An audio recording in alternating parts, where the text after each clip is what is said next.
So this video is exactly what it says in the title, jobs you've never heard of but might be perfect for you. And not just random weird jobs, right? Each one is going to be matched to your personal work values. I made a full video on my channel explaining that system, which you can check out up there or down there, but the short version is basically every job in this video is matched to a combination of your top 2 out of the following 5 values: autonomy, pay, stability, variety, and alignment. So these are basically like the 5 values that actually make people stay in jobs. So not like vague follow your passion advice, but like practical psychology-backed criteria that shape long-term job satisfaction. If you want to go deeper into that and find your exact match, I made an ebook that walks you through how to pick your values and gives you a bunch of job suggestions for each combination. You can find that up there or also in the description. But for the purpose of this video, basically just pick your top 2 out of those 5 values which matter the most to you when working in a job. I'll put them on screen now as well as with a short description of each one. So pause the video and then go through the chapters in the video and like go to your specific section of your specific value combination. Obviously, if you're not sure, then feel free to watch more of the rest of the video to get the full picture. By the way, you might notice later on that for some of the jobs I show on screen, I put them in a different color, and that's because later on in this video, I'm going to share a pretty direct way you can land or like break into these jobs in an entry-level position, and it doesn't require any previous experience or a college degree, so more on that later. If your top 2 values are pay and stability, you basically want career paths that are respected and essentially easy to explain to your parents. It's most likely going to be in like a government or like a corporate institution, so something that's well established, traditional, and is not just going to blow up the next day or be unstable like a startup. It might even be a job that's kind of boring to outsiders, but it's rewarding to you long term. So the first job here is a pension compliance officer. So you basically check whether companies are like properly managing employee retirement plans. So that might mean reviewing paperwork and just confirming the company is following all of the legal rules and just flagging anything weird or shady. So this job matches pay and stability because it's a long-term job and it's policy driven with really good pay and really good job security. The second job is an urban signage regulation analyst. So basically in this job, you make sure that new signs in a city, so signs as in shop fronts, construction notices, billboards, actual signs follow local laws. So for example, is the sign too bright? Is the sign too big? Is the sign placed illegally? So again, this is a government job. It has really clear pay bands and very low volatility in the job. You're basically working within rules and there's not going to be many unpredictable events or chaos, so it's a pretty stable gig to have.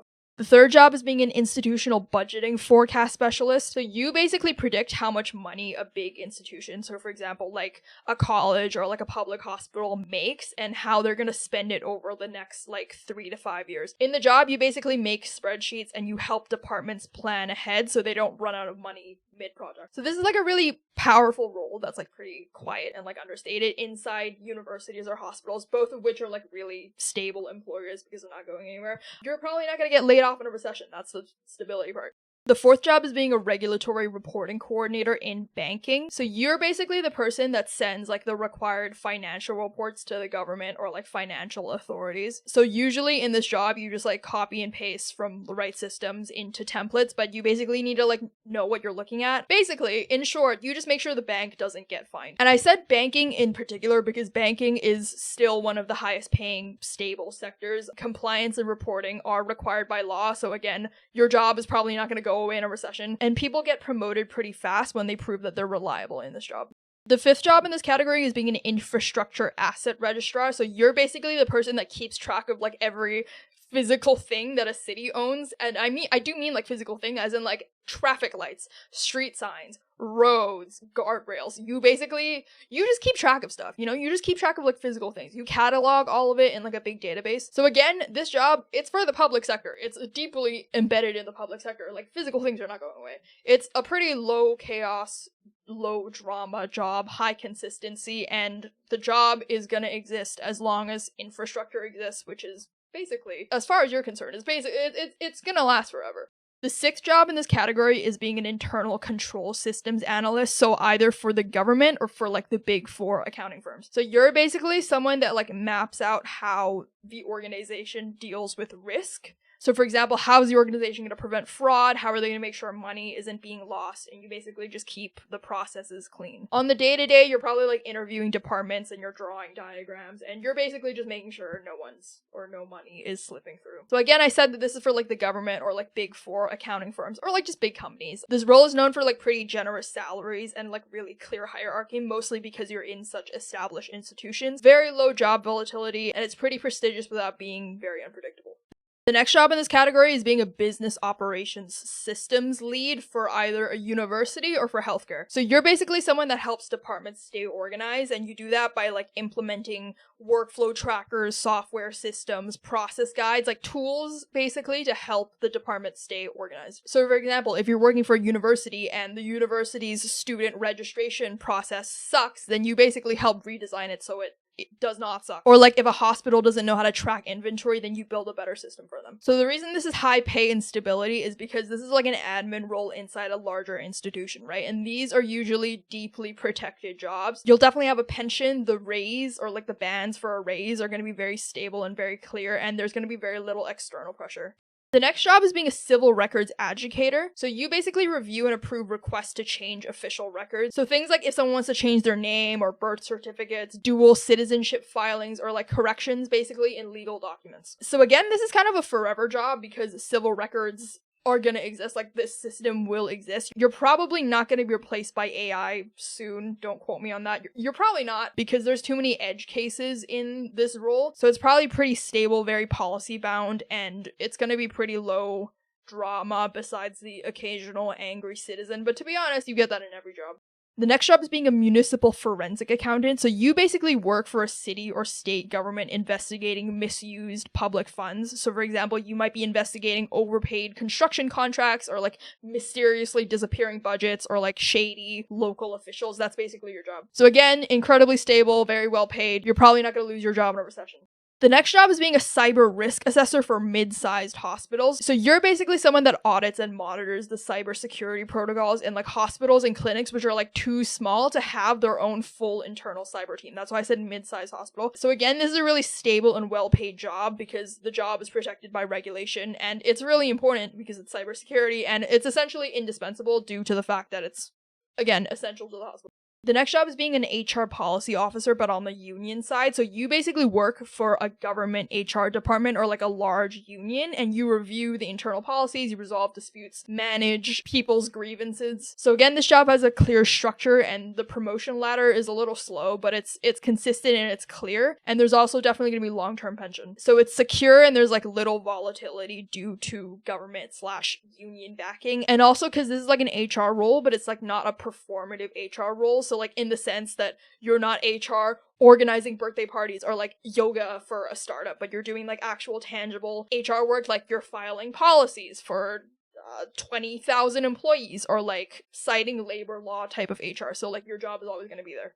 Okay, moving on. If your top two work values are pay and autonomy, then you're probably someone that really doesn't like being micromanaged, or like you don't really like supervision. You probably like tweaking your own workflow, and you prefer having ownership over your work, maybe over prestige of the job. So the jobs I'm listing are probably going to be pretty niche, pretty low collaboration. They might be freelance or like contract based or like very independent within institutions. So the first job is being a proposal copywriter for government bids. So in this job, small companies basically hire you to like write proposals or bids when they're applying for city or government contracts. So stuff like garbage pickup or like transit systems, office renovations, and then if your proposal wins the deal, they pay you. So the reason this is good for pay and autonomy is because this job is like project based, right? And it's remote. And if you win, it's basically like extremely well paid. And you also control your workload, and you're not tied to a single company. The next job is being a Notion systems consultant for law firms. So in this job, law firms or like other very traditional businesses basically hire you to like clean up their chaotic internal systems using Notion. So in your job, you might build dashboards or like you set up templates. You basically organize the company's workflow. So the reason this is good for pay and autonomy is because, again, you work solo, you pick your clients, and you control how you do it or like how you work. And because you work for industries like law firms or like other very traditional businesses, they're typically like pretty slow industries, which gives them a little bit more tolerance for you doing stuff in your own way as long as you're doing it properly. But basically there's not gonna be any team meetings, there's not gonna be any ongoing maintenance. You basically go in, you fix it, and then you leave and you move on to the next project. The next role is being a retained ghostwriter for tech CEOs. So in this job, you basically write long form thought pieces under the name of like a startup founder or like a tech executive. So like you're ghostwriting for them. So like a LinkedIn essay or a magazine op-ed, keynote scripts. So because you're ghostwriting for a CEO, you're never going to be credited in this job, but it is a very well compensated job and you're basically left to like write alone in peace. So it's like remote, well paid. And a lot of the time the clients don't really care when or how you write so long as it sounds like them and it makes them sound smart. It makes them sound like a good CEO. The next job is being a junior revenue operations analyst at a startup. So in this job, you basically focus on like improving the systems behind the company's sale processes. So stuff you might do on the day-to-day, you're probably like cleaning up lead databases or like you're fixing how the sales tools are connected, and you just basically check that reports are like doing what they're actually saying is happening. So at a smaller startup, you might be doing stuff like working across email tools or like internal workflows. You're basically figuring out where money is being lost. So a lot of people first start off in tech sales, but some of them move into revenue operations once they prove that they're good at like spotting patterns and like fixing problems and basically like connecting the dots between the different tools and like the different teams in the company. So again, this job is high in autonomy because most people don't actually want to deal with operational mess, and so they kind of just leave you alone to do it. And in terms of pay, entry-level jobs in this role after transitioning from tech sales, they often start at like 40 to 60K in the UK or 60 to 90K in the US.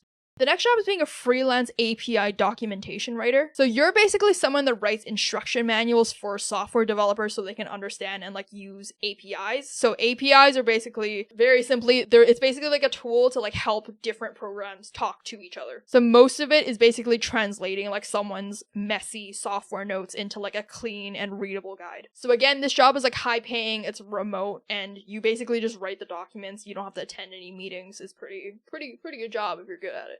The next job is being a Shopify conversion rate optimization specialist. That is a fucking mouthful. Basically, in this job, you run like A/B tests on like e-commerce websites, for example, Shopify, to help increase how many people actually buy from the e-commerce site. So it might be like tweaking the checkout page or like redesigning buttons or like changing the copy on the site. You basically test and you track and you improve the site, and then when the sales go up, you get paid. So this is a job that gets paid in results, not hours. So like again, if you're successful in increasing sales, and you get paid, and you often work solo and on your own time, but basically if you're good, you're done and you move on to the next thing. The next job is being a freelance UX heuristic evaluator. So in this job, basically a company will give you early access to like their app or their website, and your job is basically to go through it and then write a report on like that app or website. So for example, what's confusing about it, what's broken about it, or like what could go smoother with. So again, this is probably like a solo job. You get paid to like analyze what's wrong with this app or website. They're really short gigs. There's very minimal back and forth. You basically just review it, you write the report, you go on to the next thing. The next job is being a remote sales development rep for B2B tech companies. So your job is basically to generate interest and like book qualified meetings for the closers of that company. So most of your work is going to be like cold outreach through email or LinkedIn or the phone. Basically, your goal is each month you're going to secure around like 10 to 15 appointments with potential clients. So again, this is often like a fully remote entry level role with like a base salary of 50 to 60K plus performance bonuses or commission for each appointment that you set. And there's like a little bit of structure to this job, but it's basically like self-directed day to day as long as you hit like the monthly metric, the monthly goal. Like no one's really going to micromanage you otherwise. The next job is being a storm chaser electrician, which is a really fucking cool name for a job. A storm chaser electrician is basically you freelance on emergency contracts after major storms, and you help rebuild power grids in rural or like areas that have hit disaster, you know? So this job is paid per gig, but it's paid really well due to the urgency because of the disaster. There's usually a premium or like a bonus due to like the hazard or like emergency repair, and that can double the normal rate of an electrician. It's a good one for you if you like working solo or in pairs, and if you just like hate the idea of being in an office. The next job is being a boutique HVAC specialist for historic homes. So you basically work with preservation architects to like install modern HVAC systems in historic buildings. So this job is really interesting because you're like an artisanal HVAC basically, because every house is like weird, right? Because it's like a fucking old house and like every job is weird. You basically go around and you install these systems without ruining the aesthetic of the house. And here you're either running your own business or you're like a freelancer under premium contract, and you basically pick the projects, you quote your price, and you work whenever you want. And also because you're dealing with historic buildings, the custom installs usually bring a higher rate than basic residential jobs, especially if you have wealthy clients.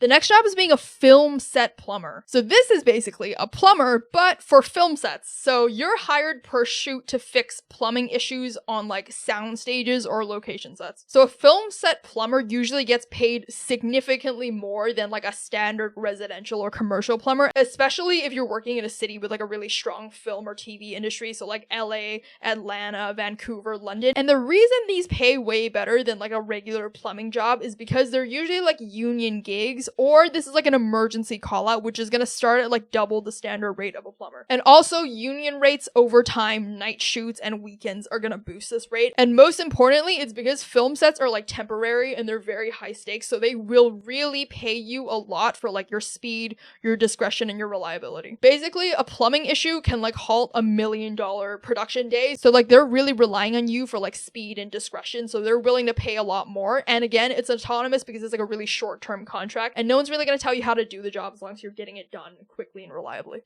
The next job is being a client acquisition freelancer for like a niche marketing agency. So this is basically a freelance role where you help boutique or niche marketing agencies attract new clients. And you do that by setting up lead generation systems. So that might mean building cold email campaigns, creating landing pages, or like helping with LinkedIn outreach, managing paid ads, etc., etc. But the most important distinction here is basically that you're not a full-time employee or part of the agency's internal team. You're basically just a freelancer or like someone that's brought on to create and like make a system that works. And then once that system's like up and running, you're usually free to like move on and just like check in occasionally. So here you're paid either per qualified lead or like per booked client call, sometimes per client signed. But basically it means that like your income is directly tied to like your results as opposed to your hours. And so it can be like a really good work stream for like making a lot of money. It's like a pretty lucrative work stream, even if it's part-time, especially if you build up some like reliable or consistent system.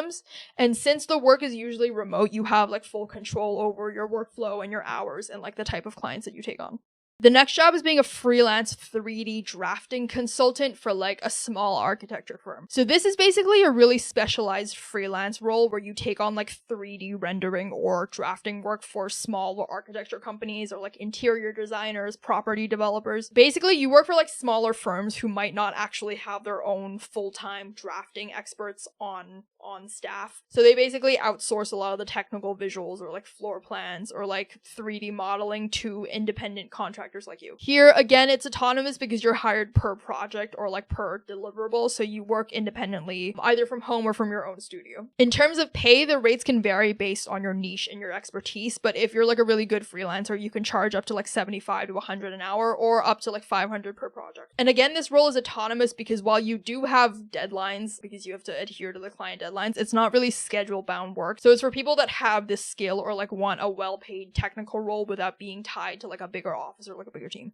Okay, moving on. If your top two work values are pay and variety, then you're probably someone that likes to juggle a lot of different tasks or like different projects at once, and you probably get bored at work easily, or like if you do the same thing over and over, you're probably gonna get bored. You might be someone that likes to learn on the fly, or you like to like learn on the job, and you like being in new environments or like figuring stuff out as you go. So a lot of these job recommendations are probably gonna be fast paced, and they're gonna have like good variety, obviously. There's gonna be changing variety week per week, basically. So the first job is being an experiential design drafter for event production studios. That is a fucking mouthful. Basically, you're someone that works behind the scenes to like turn creative event concepts into like actual buildable plans. So like that might mean on the day-to-day, you're like drafting layouts for like a pop-up store or like an immersive brand activation or like one night only exhibits, fashion shows, launches, etc. You basically work with CAD. So here again, you're not the creative director yet, but it's like the entry-level position to get there. So you're basically the person that like makes sure the 12-foot LED tunnel fits in a Soho pull off. Like that is basically what the job is about. So it's like really fast temporary work that's good if you have this technical skill set and you work with like a variety of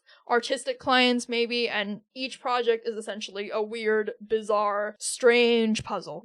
The next job is being a touring brand representative for liqueur companies. So you're basically someone that like travels to bars or festivals or clubs or industry events and you represent a premium alcohol brand. You basically like host tastings and you like talk to other bartenders and you set up promotional booths. So for this job, you're basically always on the move. You're always traveling and like every event and city is going to be different, and the more you sell, the more you make. It's basically a job where you're like paid to party and like drink alcohol and like with performance bonuses and a travel stipend. It's pretty good. The next job is being a launch sprint producer. So you're basically the person that companies call when they need to launch something fast. So for example, if the company's organizing like a marketing blitz and they have like 2 weeks, or like they're coordinating 5 freelancers, or like pushing out 50 pieces of content, or like hitting a revenue goal and they need something, they need it fast. Okay, like the projects are like really short and high energy and high stakes, which basically translates to you good money if you can handle the pressure of it. The next job is being a high-ticket webinar funnel designer. So you basically design and build sales funnels, usually for like expensive online offers, so like $2,000 to $10,000 offers. So on the day-to-day, you're basically writing scripts, you build landing pages, and you design the webinar experience and you track results. So again, this is a job with like a really high income ceiling and like a lot of creativity, a lot of like creative testing. You're always gonna have new clients and like new audiences, and basically it's a job that keeps changing, pay is pretty good. The next job is being a global B2B trade show content manager. So you're basically in charge of everything a company brings to a trade show. So for example, the booth visuals, the flyers, the keynote decks, or like the promo videos. It's a really high pressure job and you're always going to be like juggling new shows and deadlines every month. It's going to be really high pressure. You basically keep things from like falling apart. The next job is being a DTC ghostwriter for founders. So you basically write the copy for startup founders and you sell directly to consumers. So for example, by posting on LinkedIn or like sending an email campaign, SMS text, landing pages. So in this job, you're basically paid per view or like per click, per launch. So like paid for results basically. And again, it's good for variety because you're going to have a variety of different clients and every client is going to have a new tone or like a new audience and different things that they want to launch and different things they want to pitch. The next job is being a freelance crisis copywriter. So your job is basically you write the official responses when companies get into like PR trouble. So like when a company messes up publicly or like they get hacked or like accused, you'd be responsible for writing like the press release or like the public apology or Q&A for journalists. This job is really high pressure because you often have like 24 to 48 hours. It's really stressful, and because of how fast and how stressful it is, you're probably going to get paid double your normal rate. The next job is being an online challenge funnel designer. So you basically help online educators or like small businesses grow their email list or like sell their course. So the way you do that is you basically build like the funnels for different brands and niches. And you do that by writing emails or like designing lead magnets. And it's a good job for you if you're someone that's really good at like writing a hook or like capturing attention span. The next job is being a disaster recovery site coordinator. So you basically coordinate the rebuilds after like a natural disaster. So for example, if there was like a flood or like a hurricane, you worked with like the insurance companies or like the local government and emergency contractors to like assess damage of the area, coordinate teams, and restore infrastructure in the area. So the projects here are always going to vary due to like the region and also due to the urgency of the natural disaster. So like 1 week you're probably in like a suburb that had like a flood ravage through it, and in the next week you're in like a commercial district where there was a fire, right? So it's like fast moving and it's like really unpredictable work, but because of the hazard, there is going to be like higher pay, and it's good if you're someone that doesn't mind urgency and if you want to feel like you're making like a real world impact. The next job is being a funnel rescue consultant for a failed course launch. So what that means is you're basically a consultant that helps like online course creators when their launch tanks. So like when the launch flops. So like after a failed webinar or like if a cold email does terribly, businesses basically call you, and then your job is to like help them figure out why the launch tanked, and you basically help them rebuild the sales funnel for actual good conversions. So again, every gig here is different because your tasks are going to vary depending on the client, and 1 week you might be writing sales emails for like a wellness coach, or like the next week you're fixing the landing page for like a B2B course creator. And the work is always going to be different because every creator's audience and niche, and especially their ego, is going to be different. This is like a weirdly lucrative niche if you're good at it and you're paid for your results rather than charging hourly. Okay, before I move on to the next section of the video, video, I want to talk about the biggest problem in trying to learn these careers. So the biggest challenge most people face when they see a list like this or like watch a video like this is they get overwhelmed and they're not really sure where to start. And it's because a lot of these jobs aren't actually entry level, so you can't actually land in these jobs without experience. And there aren't really college courses that teach them, and even if they did, they would be outdated. Basically, it's hard to learn how to break into these unless you know someone on the inside who can give you guidance on how to land your first job. And that's why I decided to partner with Course Careers on this video, because I think they offer a really good solution to this problem. So what Course Careers does is they provide affordable online courses that teach you everything you need to know to land your first entry-level position in different industries without having to need any previous experience or degrees. And the way they do this is they basically match what's taught in their courses to exactly what employers are looking for in entry-level candidates. And Course Careers has a bunch of different courses ranging from technology sales and IT to accounting, analytics, HR, trades like plumbing and electricians, or supply chain and construction. And if you notice in this video, I marked some of the jobs with a different color. It's because Course Careers teaches a course that gives you a direct path into an entry-level position that'll ultimately set you up for that job down the road. The way it works is Course Careers has free introductory courses that teach you all about the career, why you want to work in that career, and it breaks down exactly how to land your first entry-level position with no other qualifications. If you're interested in any of the careers in this video that I highlighted in a different color, then make sure to click the link in the description and go to Course Careers and sign up for the corresponding free introduction course so you can actually get started in that career. Thank you again to Course Careers for sponsoring this video. Okay, moving on. If your top two values are pay and alignment, you basically want a job where there's purpose that's real and it's not just PR schlosh. This is kind of tricky because you basically want a job that's like respected and makes an impact, but also without any salary instability. So it's like impact that still pays your rent. So the jobs recommended for this category are probably going to be like really high impact jobs with like actual budgets and like good ethical values. So the first job is being a carbon credit risk assessor. So you basically look at carbon offset projects like tree planting or like methane capture and basically evaluate and decide whether or not these projects are legit. So like whether or not the results are permanent or like are the emission reductions actually real. You basically help these big companies and funds decide where to put their money, and it's a good job for you if you care about climate impact, and often these are like places with big budgets and so they have serious financial backing and like serious outcomes. The next job is being a procurement ethics auditor for NGOs or the government. So you basically make sure that organizations aren't buying from vendors that like exploit workers or like violate ethical sourcing rules. So that might mean checking the factory certifications, labor practices, or environmental impact of these places. Basically, your job is to determine if like a nonprofit says that they're like sustainable or something, or like if a company says that they're sustainable, you basically check whether or not it's actually true or if it's fucking bullshit. And then you write the report that like determines whether or not they actually get to keep their funding. So again, this job might be right for you because it deals with like global ethics and logistics, and it's also backed by like public or donor money. So for this kind of role, you usually start off as like an entry-level buyer, which is something that you can break into with Course Careers' procurement course. The next job is being an ESG investment strategist at a pension fund. So you basically help to steer really big pension funds, i.e. millions of dollars, away from like fossil fuels or unethical investments and towards green energy or like sustainable agriculture, social housing. And it's a really important job because you're basically allocating millions of dollars of funds and you're like quietly shaping the economy, hopefully for the better.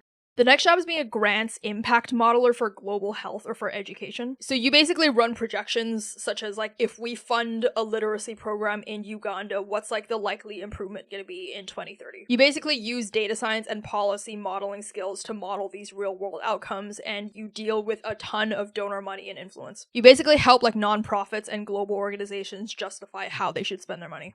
The next job is being a product manager for an immigrant remittance app. So you basically manage a mobile app that helps immigrants send money to their families abroad with less stress and less fees. So you're the person in charge of like coordinating the engineers or the designers and legal teams and making sure that the experience is legal, user-friendly, and fast. And it could be right for you because it's probably gonna be like startup tech salary, but with like real world social impact and like social utility. So it's like rewarding because you actually improve someone's financial stability, but you still get paid like you're working in tech. Most product managers either start in UI or UX design or in software development, both of which you can break into via Course Careers fundamental courses.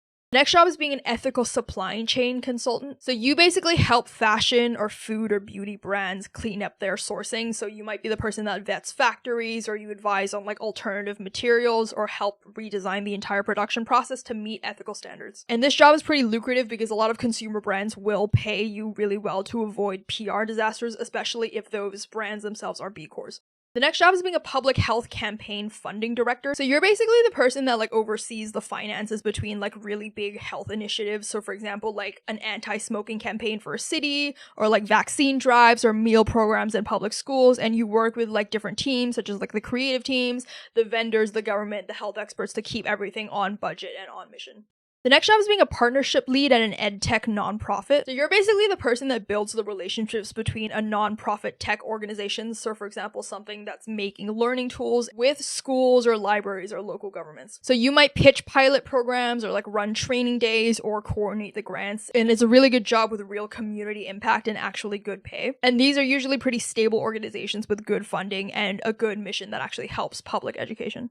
Moving on, if your top work values are stability and autonomy, you're basically someone that probably likes predictability, but also independence in how you work. You probably hate being micromanaged, but you also like when the job title is like clear enough that you know what's going on, even though you want to do it in your own way. And you probably want like a low stress, high responsibility job. So a lot of the jobs I recommend are probably going to be like self-managed roles within a larger institution, which gives you that type of stability, but also autonomy. So the first job is being a curriculum compliance coordinator for like online education companies. So what this means is basically you're the person that makes sure online course materials meet official standards. So for example, if there's like a state education code, or like corporate training policies, accreditation requirements, you're basically the person that like goes through the course syllabus and you like read it and you flag any red flags and you update documents. So this is good if you like stability and autonomy, because this is like really quiet, deadline driven solo work.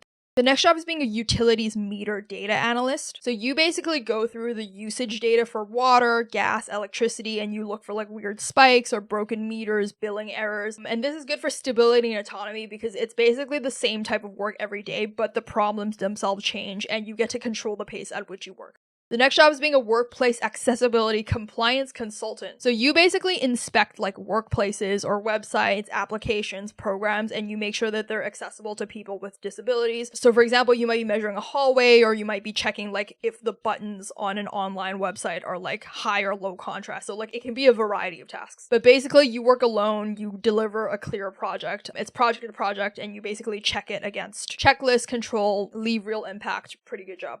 The next job is being a maintenance scheduling coordinator for hospitals or for schools. So you're basically someone that coordinates when and where maintenance crews at the hospitals and schools work. So for example, if there's like an elevator that needs to get fixed, you're basically the person that makes sure it doesn't get fixed during a fire drill, or you make sure that like 2 plumbers don't show up to fix the same leaky sink, stuff like that. Again, this is an extremely stable environment, but you're also allowed to decide how the problem gets solved, or how the problem gets scheduled, I guess.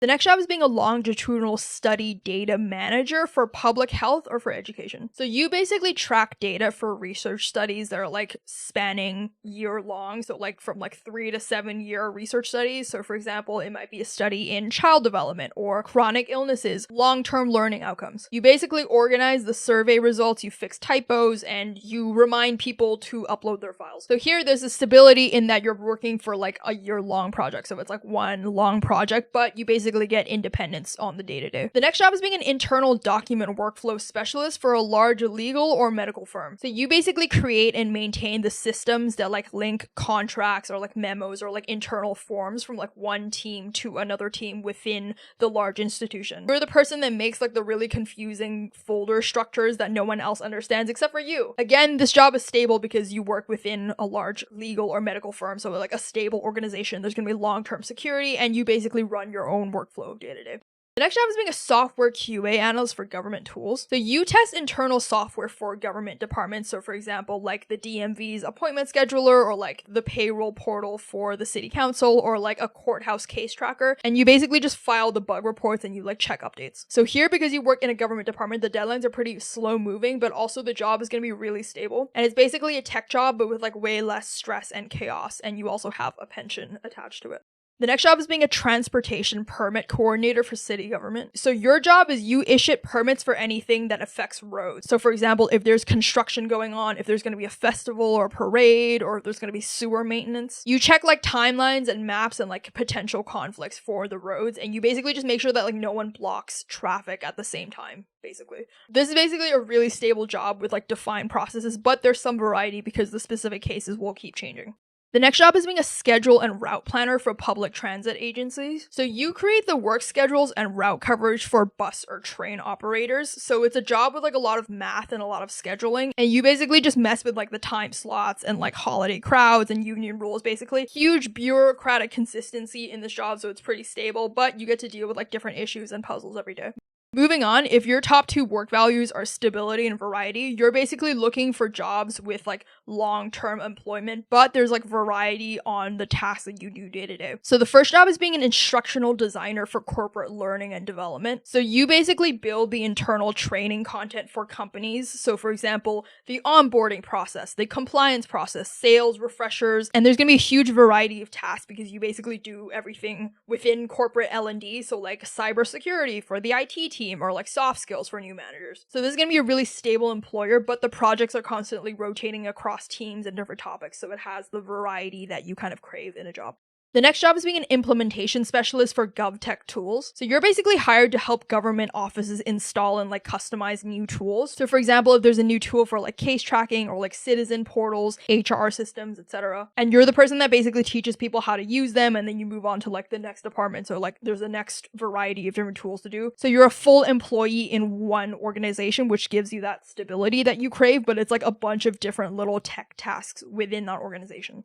The next job is being a multidisciplinary rehabilitation coordinator. That is a mouthful. So in this job, you're basically the point of contact for connecting physical therapy, speech therapy, and social work to long-term patients. So you work within one system, so it has that structure and like that stability that you crave, but the cases themselves are always different because there's always going to be different patients with different issues.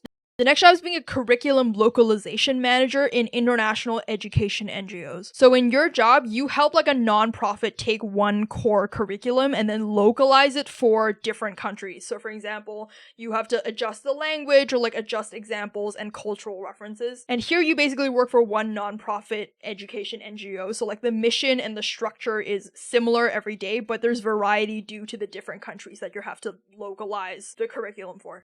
The next job is being a zoning policy analyst for urban development. So your job is you interpret zoning laws and you help people decide what can be built where. So it's like the same legal framework, like the same laws every time, but there's like a different proposal or like a different proposed development every time, right? So you might work on stuff from like lanes or like parking or like tree heights, skyline views. It's the same city, it's the same rules, but it's like different challenges every time.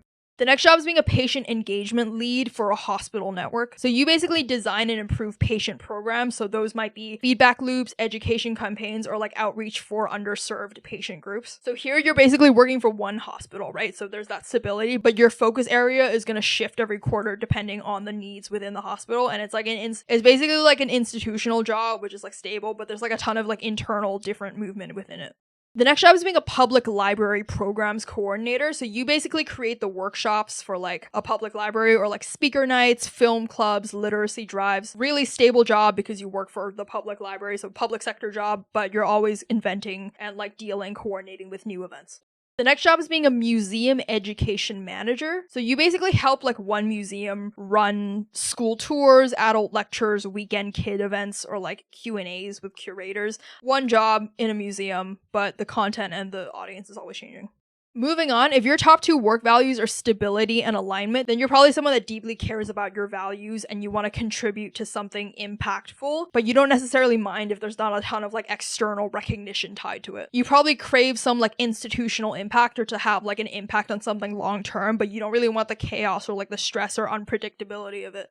So the first job is being an institutional review board coordinator. So your job is you basically help manage the paperwork and processes that lets researchers get approval to study real people. For example, in like a clinical trial or like a psychological experiment. Basically, you're the person in like a hospital or university that like makes sure that like nothing unethical happens during human experiments. That's basically your job.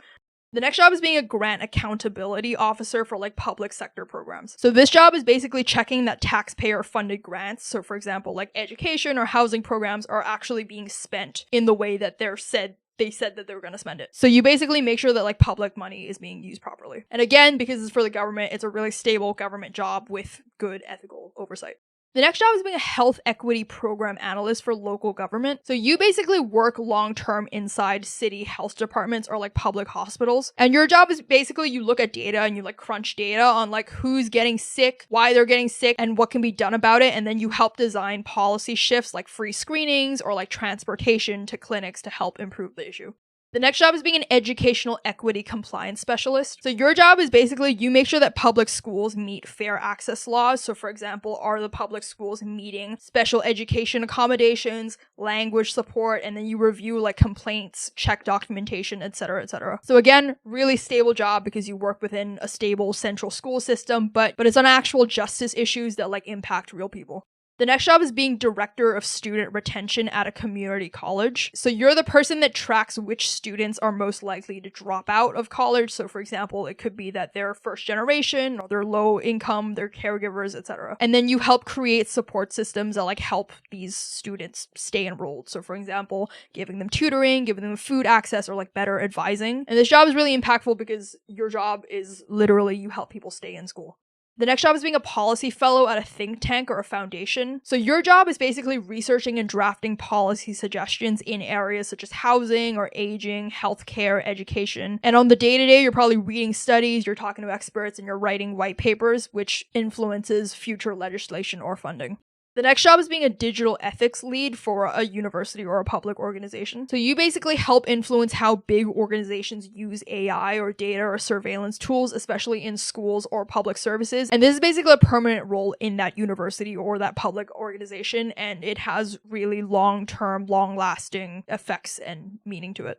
The next job is being a nonprofit governance consultant. So you basically help nonprofit organizations fix their internal issues. So for example, if there's board politics or financial misalignment, or if there's issues with the mission of the nonprofit, and you're often working on retainer or as like a long-term contractor.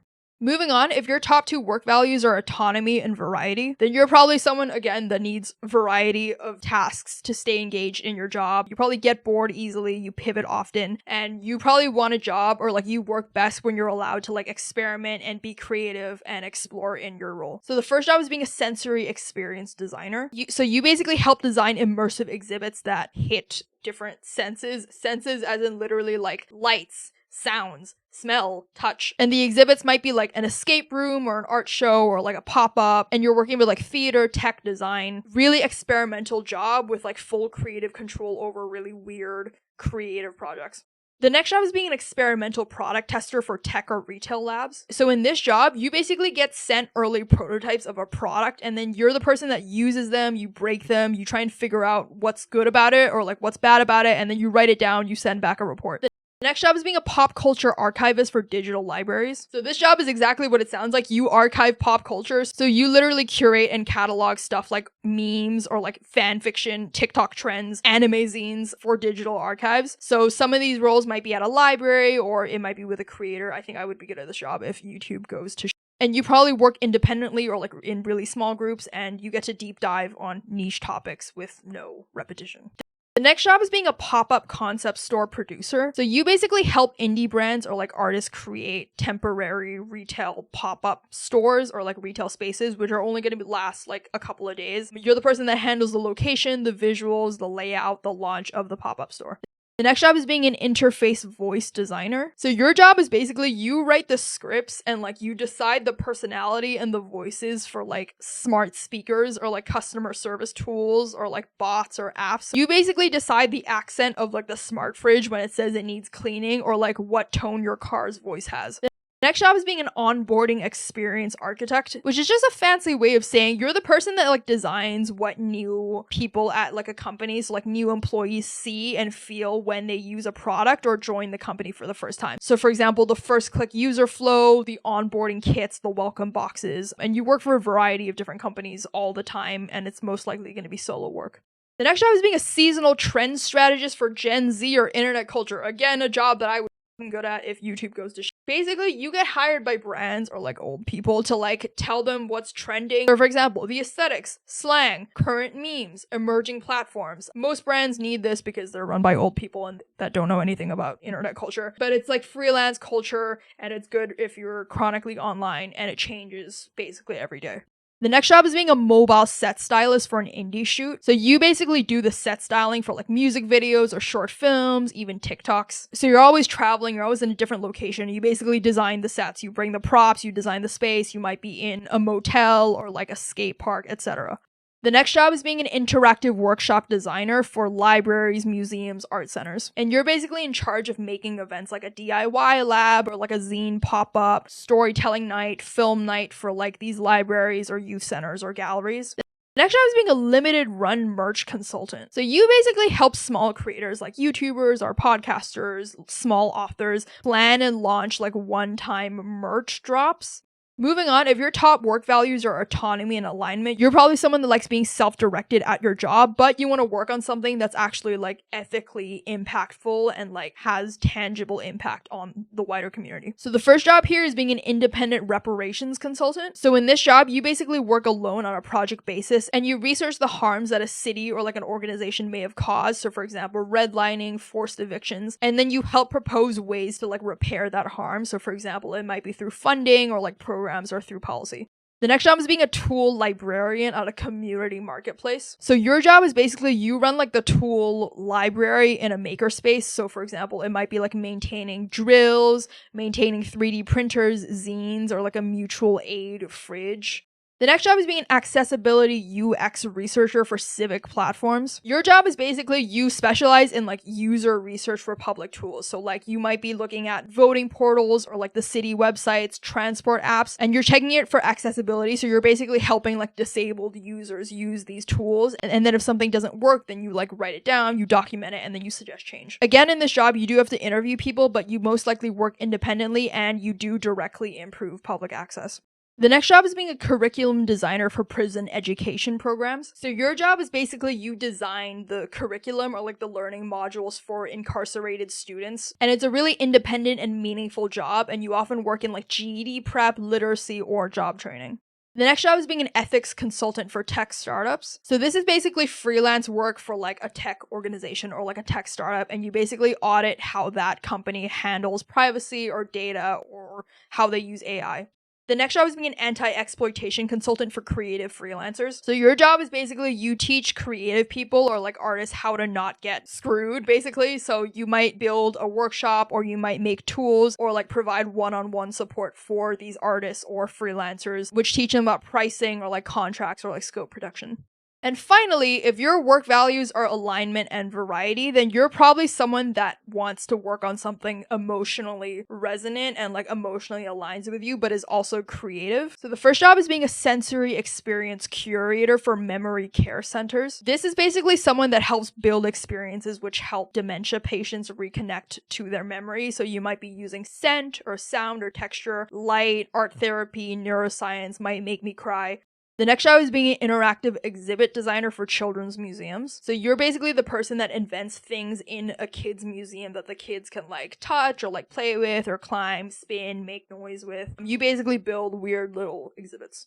The next job is being a zine maker in residence at like a public library. So here you make art zines or like low budget art with social commentary attached to it. You might make zines on social justice issues that you find impactful. So for example, it might be about housing or like community storytelling. You might run workshops, and you might also print issues of your zine, and you might also help patrons publish their own zines.